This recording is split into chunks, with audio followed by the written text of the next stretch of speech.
Abonnez-vous sur notre chaîne YouTube Kadhafi Moumoudi pour ne rien manquer. Excellence Basile Longo, Mbote. Mbote Ndeko Kadhafi. To lundi, président Martin Fayulu a décidé, n'habitando à France 24, qu'on peut sa proposition que le col expert balobi mapona me malonga e ko sala mate nangonga elamu soki esalemi te mokonzi ya mboka asengeli atiki ebonga na mokonzi ya Sénat pour la transition il y a tout au plus 4 mois. Réaction dans les abonnés. Eza na makambo mitano oyo koki kokanga na maloba oyo ya Martin Fayulu.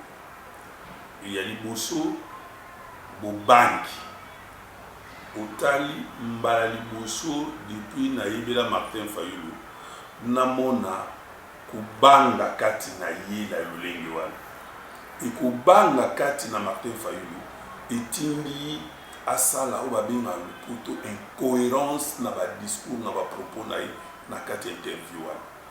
Donc makambo azoloba ezokende ezangi mutu na makolo lelo alobi ke non ba expert balobi ke non ba élection ba kuyi kopusa tango nga na banda ikoloba na émission na yo bopekisa nga na loba ke non je parais être plus intelligent que 90% ba congolais.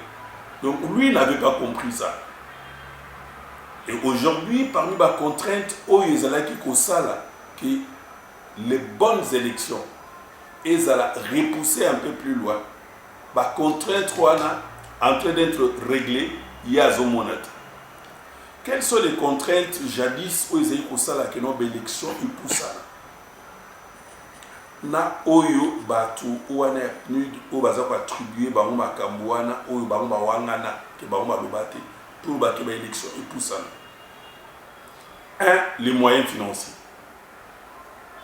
Vous voyez que non, il y a un problème, il y a un bon. Or ce problème est réglé. On vient de donner 400 millions. Donc Martin Fayulu a évité. Bien il est concentré dans la vente à livre. Il y a livre là. Deuxième contrainte, Israël participation à l'élection, il y a des Congolais résidents à l'étranger. Aujourd'hui, c'est réglé. On a dit qu'on ne prendra pas tout le monde. Bazui, 5 pays ne vont pas participer. Donc, il n'est pas au courant, il n'est pas informé. Troisième contrainte, Israël que fichier il faut que boîte ça. Quand tu boîte ça, et c'est enrôlement, les lots. Centre d'inscription et c'est ici cartographie et ça les mis enrôlement et Zobanda mois prochain en novembre il y avait électeurs le calendrier élection aujourd'hui il que non enrôlement et Zobanda kolongwa nani fichier ne munene et Zobanda en novembre à mars ici nous avons un fichier et qu'est-ce qui va rester impression il y a tout ça donc le chemin c'est connu donc il n'est pas informé.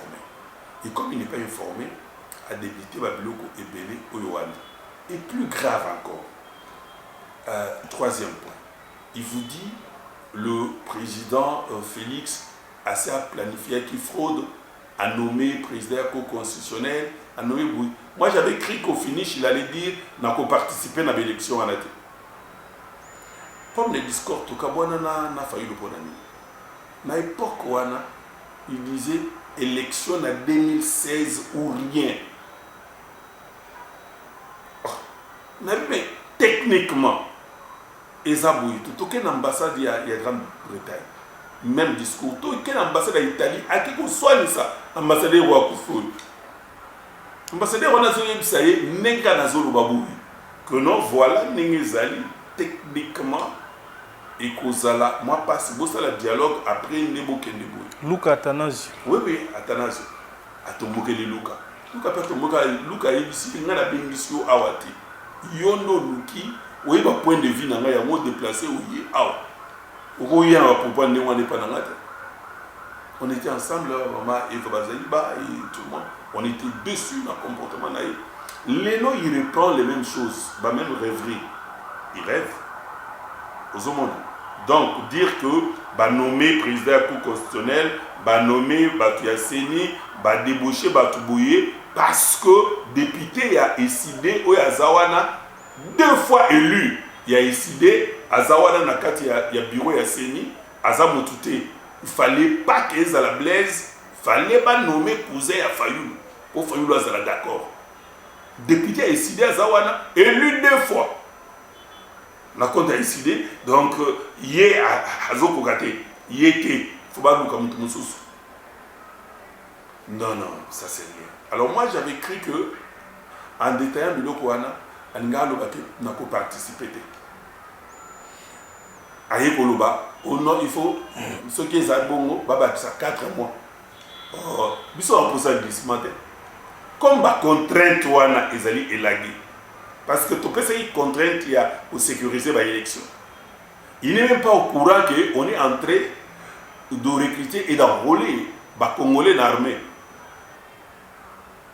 Alors pourquoi 4 ans recruter Batouté? Et c'était parmi eux les contraintes sécuritaires. Nous, quand on disait à l'époque, ils étaient en train de relever. Aïe, que c'est réglé. On est en train de recruter les Congolais dans l'armée pour avoir une armée plus efficace et dissuasive. Donc, élection est Kozala. Et il est déjà perdant. Nasta Yipsio n'a pas été l'élection présidentielle. Je ne vois pas un adversaire devant Tshisekedi. Donc, Kabila Ninga Zalouana, Ninga Lobby, qui Kabila a Kozalate. Oui, Kabila a Kozalate. Il a candidat et puis il n'est pas intéressé. Dans ma Kamongo, il y a beaucoup de politique. Tout voit tout le temps, il est dans la rallye, dans la tout ça. Transition sans Félix apparemment est subino mingi. Beaucoup monde a parce que à un moment opposition est transition sans Kabila. Naïbi comment makamango ezala. Yango zolobat. Naïbi comment ça fonctionne.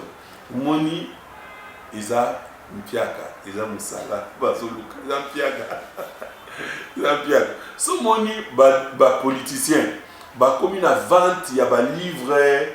Et il y a des projets de société, il y a na publié Boye, ils ont piaka. Alors pour ça, qu'on soit une petite santé financière, pour qu'on ait une élection, on a bien aux transition. Oh, transition sans Kabila, transition sans Tshisekedi, pour beaucoup de Nakatiwana, beaucoup de Rossal. Mais il n'y aura pas de transition. Il n'y aura pas de dialogue. Et puis à l'époque, on va aux élections. À l'époque, même glissement, tu auras un article, je ne sais pas ce que c'est 73 la Constitution, le président reste. Le président de la République, Félix Antoine Tshisekedi Tshilombo, même s'il y a glissement, c'est glissement voulu par le FCC, accompagné par Senko et les protestants. Tous ces gens-là, j'ai toujours dit, ils doivent s'assumer. Et aussi par Fayoulou, des gens qui ont organisé des marches, qui ont bloqué la machine pendant très longtemps lorsqu'on cherchait à mettre en place le bureau. S'il advenait que Nasuka Boye, glissement Moko et Monani, mais c'est eux, Bamonde Balinga Kibongo, le président de la République, Félix Antoine Tshisekedi Tshilombo, va rester en fonction jusqu'à ce que l'élection est salema et que le président élu, Oye Kozala y est toujours Félix Antoine Tshisekedi Tshilombo. Eh bien, ami Kitani Yemoko Nangbenbe Naye, Ata Yomoko. Est-ce que vous avez une élection? Congo est un monnaie. Congo est un monnaie. Il y a 4 jours, j'étais à Louisa. Zaki na Kananga, na circulé na Katiwana, na Bouili kama caméra, na Yoki, Oyo bazo yebsanga na Kananga. Oyo bazo yebsanga, pour na ba politicien, il y a Kassai Central, na Longouala, na Kena Louisa. Na Yoki oba yebsinga e Bokomo na yango. Bokomo na yango. Kanga makambo na zo yebisa oyo ba yebisinga, ba député wana. Ceux qui bazui Lucas Awa qui bazali rééli Yako Baksabiso Moussa. Ba Lukaka place oyo ba ko voter ka bango da Kinshasa Kabili Mboza. Ka pona 21 000. Non, pour le président Félix Azo c'est la bango. Ko fumo la bomba nzela aussi les alliés.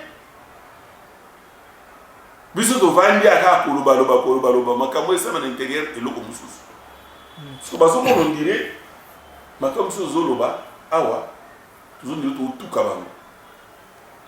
Donc likambo ya honorable Martin Fayulu au moins article historique à président élu, à reconnaître le président Félix Aza président de la République, à reconnaître même Moukolo Mandé à président Félix et Sengeli ici là na 2024 na janvier, mais moi erreur mouké et aussi la té yemo gaga à continuer à voya sous à continuer à doubler. Donc pour naïe il n'y a pas d'adversaire. Parlons au Makambo, relation à Bissona Rwanda. C'est vrai, tout koyoka faire de ces mots, toujours la Mikolo. États-Unis pour la première fois reconnaître que Rwanda est pour soutenir M23. Mais opposition Nangambo na bango ba komonaka que diplomatie ya président Félix ezaka agissante te et bonga qui États-Unis a pesandé ba sanction na Rwanda lokola azo agressé RDC. Il y a celui qui a reconnaître. Fayulu kutu alobi que il faut que benga un ambassadeur azo umela. Nga zo mona makambo na sens wana. Ce qui doit être fait batu ba mboka wana nyoso na mamoni eti ya solo moto oyo FARDC et Pélici ils ont dit que ça Rwanda. Pour biso to yebike, ils ont M23 ils ont Rwanda ni tous allés ko beta. On sont en train de frapper le Rwanda. Mais baso kamwa parce que tous pour frapper Rwanda tout en état sous embargo. Vous avez dès le réseau les Kelabango. Boulandi intervention yaba britannique. Boulandi intervention yaba américain. Même ceux qui baza koloba que non M23 fait libérer Bunagana, c'est-à-dire Rwanda a libéré Bunagana et ils finissent par dire solution armée, ils allient solution oyo et aussi ils s'appellent non. Moi je vois les choses autrement. Et c'est une diplomatie agissante, il y a président Félix oyo a niaki l'accélérateur wana a continué pour lever totalement embargo sur l'achat d'armes et toutes sortes d'armes, y compris avions de guerre. C'est ça, on doit d'abord appuyer sur ça.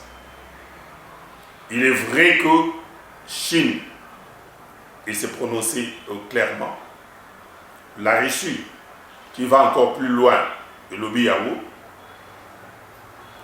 le représentant, il y a France, dans le Conseil de sécurité l'a dit, mais Singeli a des termes beaucoup plus clairs, comme la Chine et la Russie. Déjà avec 3 sur 5 embargo et qu'on a levé, toko somba armes au Singeli, toko somba avion au Singeli et toko bengana bango. Et cela permettra à ce que tous en armée moko plus efficace et dissuasif pour les 9 pays voisins. Maintenant, les restes, solo là, n'a voisins, y compris Rwanda, ce n'est pas mauvais, parce que toko tikalaka, ba voisin éternel. Donc, à tu frapper bango, toko solo la kaka. Mais toko d'abord, makasi, ouais, c'est neli ko zala makasi, bongo to sala. Ko garder ambassadeur Rwanda, ezali bazali ko miser sur diplomatie. Mais il faut que Benganaï. Il faut que Benganaï. Que Bengana ambassadeur Rwanda, ils allaient signer ça mécontentement à Bissau. Qu'il ne peut pas continuer à résider chez nous pendant que les Rwandais sont là-bas en train de tuer les Congolais. Ils ont bien dit. Il faut que Benganaï. Et puis, non seulement qu'on s'est limité à Kobenganaye, il faut qu'on change leadership na Rwanda. Le leadership na Rwanda, ils ont zalabalam te. Ils allaient déstabiliser le pays et belé na kati et Afrique centrale. Par exemple, le Burundi est d'accord na bamote. Quand la milité bazalaï koyo kanate na Uganda, na RDC à cause il y a convoitise, il y a besoin d'Abisso, ils nous font la guerre. Pourquoi ne pas changer? On avait Nani Abiyarimana, Azalaki président. On est resté longtemps en paix. Pourquoi ne pas avoir un autre président à la place de Kagame? Pourquoi? Ça doit être l'objet de réflexion. C'est aux Rwandais de penser à ça. Non, c'est aussi aux Africains de penser à ça. Parce que l'Afrique a besoin de la paix pour que l'Afrique ait se développer. L'Afrique n'a pas besoin de guerre. Lorsqu'il y a un trouble fait, on cherche à arranger les choses autrement. On a eu des problèmes avec Hitler. Pensée expansionniste, il y a Hitler.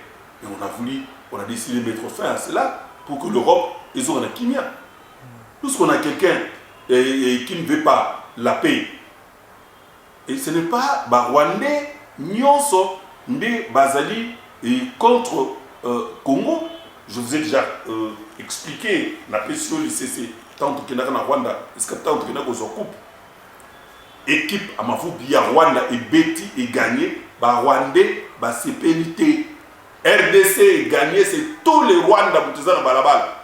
Tous les Rwandais qui sont dans Balabal. Kobina, Kosepe, la Komela. On dirait RDC, Léopard, l'équipe Nabamu. Donc, tout au Rwanda, Kagame est en train de déranger et de déstabiliser les pays africains. Ce n'est pas le Congo. Au monde qui marche, c'est un mec na Bujumbura. C'est-à-dire, RDCD. Ce sont les Burundais qui vont marcher contre Kagame. Il faut à l'aise. Donc ça va être l'objet de réflexion pour que la paix revienne totalement ici. Je pense que c'est dit autrement par les Américains, par les Britanniques, qui pensent que non, les armes seules ne suffisent pas. Il faut aussi chercher à dialoguer. C'est dans ce cadre-là de dialogue qu'on doit discuter de ces sujets-là. Abonnez-vous sur notre chaîne YouTube Kadhafi Moumoudi pour ne rien manquer. Réaction par rapport au propos de Martin Fayulu sur la transition sans Tshisekedi. Je suis sidéré pour la toute première fois de constater, j'ai toujours admiré le courage de l'honorable Martin Fayulu, mais c'est la toute première fois que je vois la peur dans le ventre de Martin Fayulu au cours de cette interview. Vous n'avez qu'à suivre attentivement cette interview. Vous vous rendrez compte qu'il y a de l'incohérence du début à la fin dans ce propos. Il y a 5 choses importantes que l'on doit retenir dans ce qu'il a dit. Premièrement, Martin Fayulu a la peur d'aller aux élections. Il a la peur d'aller aux élections. Vous l'avez lu dans ses propos. Il commence même à proposer le glissement des 4 mois. Qui lui dit qu'il y aura glissement? Il n'y aura pas de glissement. Il y aura élection. Et il parle des experts qui lui auraient dit que les élections, tout ça en 2023, pas possible. Non. Moi, je l'avais dit à son temps, mais il y avait des contraintes, il y avait des raisons pour lesquelles j'avais prédit que les élections pouvaient être avancées. Mais aujourd'hui, ces contraintes sont en train d'être élaguées rapidement.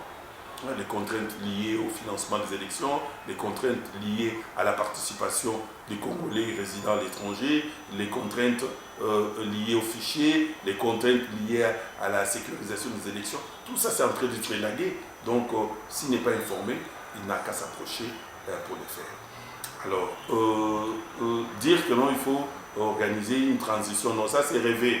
Vous savez, c'est une petite gymnastique qu'on a toujours réalisée dans l'opposition.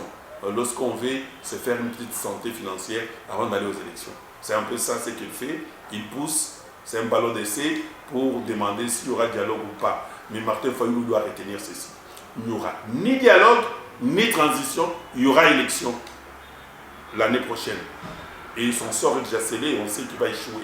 Et comme il sait qu'il va échouer lui-même aussi, il s'est dit, bon voilà, le président Félix a déjà organisé la fraude, il a nommé le président de la Cour constitutionnelle, il a nommé les gens au niveau de la CENI. Au niveau de la CENI, il y a un député élu à 2 reprises au sein de l'ICD qui est membre de la CENI.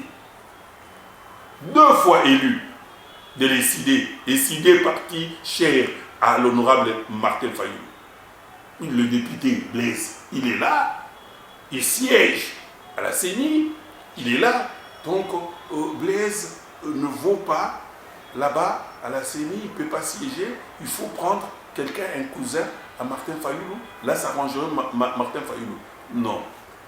Ce sont les Congolais, ils travaillent pour l'organisation des élections, ils vont organiser des élections. Ils se préparent au lieu de le faire. Et lorsque vous regardez, il faut faire très attention. Si vous regardez un politicien, commencez à vous dire, non, j'ai publié mon livre ici, venez acheter, ou soit j'ai un petit dépliant du projet de société de mon parti, ou tout ça, venez acheter à 134 €, 135 $, tout ça, c'est la crise. C'est la crise. C'est la crise. Et puis la force d'un parti politique, d'un acteur, vous n'avez qu'à regarder le nombre d'élus qu'avait produit les idées de Martin Fayulu. Combien d'élus? Lui qui s'est dit le président est élu.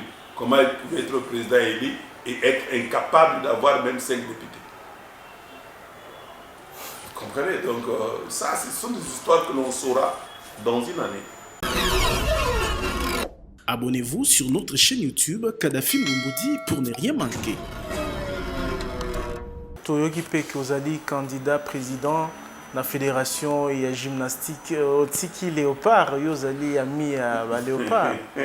Non, Kadhafi, en tant que sportif, et puis vie, importance, il y a fédération, vous voyez très bien que dans une équipe, il y a football. Béni Bolingo et Oyebi qui est le président, il y a club ninja où il y a acrobate,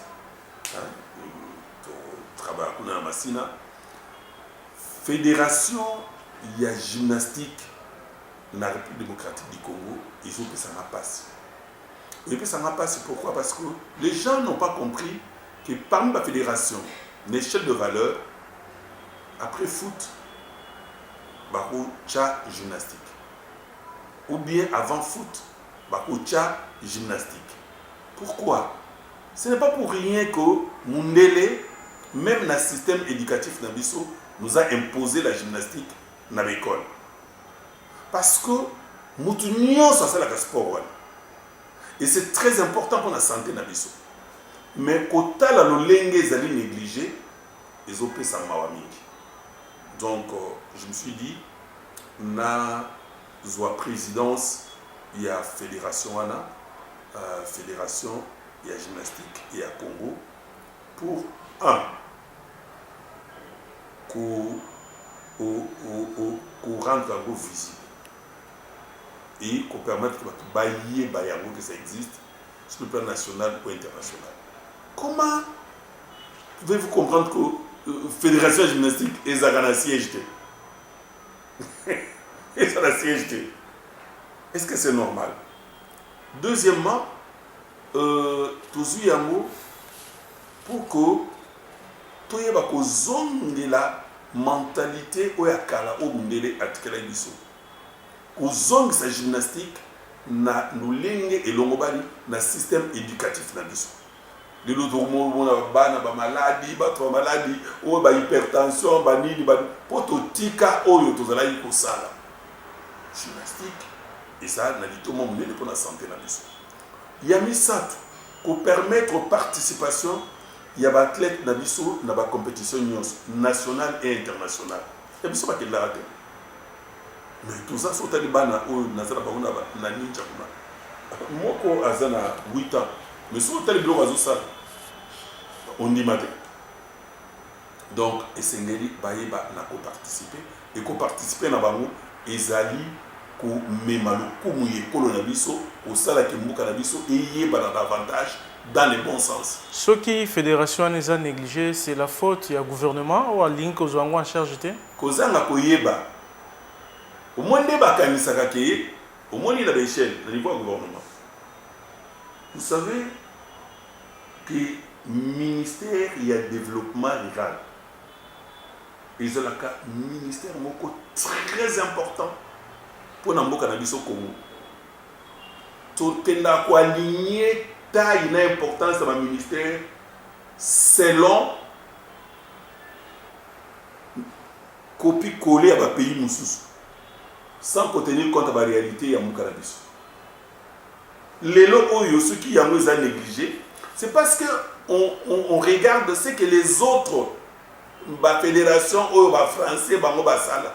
Mais aucun la France au la même na oyo bango basali stratification ya ba fédération. Au moins quelle fédération de gymnastique ezali na place moko importante na kati. Mais pas na biso kozanga koyeba ezali wanda. Alors nous voulons que na batunion surtout doit attirer attention à bateau pour que la fédération ait la valeur. Avant, il y a la valeur et c'est ba kambi la fédération yango base la conscient il y a oyo bazali na obalindi. C'est pourquoi on a limite. Et qu'est-ce qu'il vous faut pour l'élection Ce qu'il me faut ezali que demande au fait ba athlète participants, disons, électeurs, nyonso, paient sa confiance, voter et comme on a eu pendant 4 ans et juger que biso nous abattu, il y a celui qui lobby tout sali. Celui qui lobby tout sali. Celui qui lobby tout sali. Déjà, année à Liboso, il faut pas aller un siège. Il faut que la fédération ait un siège. Depuis ils ont un siège. Donc, là, c'est pas voter, on a Liboso, pas aux un siège. Avant ici, là, je solo là, vu mes relations et mes entrées, je solo là, na membre du gouvernement, premier ministre, na ministre il y a EPST, et puis na ministre il y a ici, pour que na système éducatif na biso, tozongi ça pratique. Il y a gymnastique comme sport nakati il y a un programme nyonso autres opesa ezonga pe na ndenge ya bien année oyo kolanda mususu wana avant année liboso ici là esengeli participation na biso ya ba athlète na biso na ba compétition sur le plan national et sur le plan international. Nous avons une équipe nationale oyo na coach na ba athlète bazaka na passeport. Est-ce que vous trouvez ça normal? Est-ce que vous trouvez ça normal? Non, ce sont des choses. Et puis, autre chose, ils ne sont pas suivis. Il faut être biloko au athlète bazolia après avoir presté. Il faut que le presté na matanga.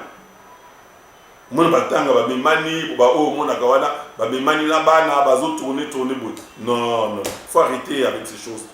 Faut arrêter avec ces choses. Il faut 3e année, tous allons construire un gymnase où ils allaient bien appartenant à l'État, où ils vont côté bon. Ah, on a qu'à t'ambo cannabis. Merci, Excellence. Merci. Abonnez-vous sur notre chaîne YouTube Kadhafi Mboumoudi pour ne rien manquer.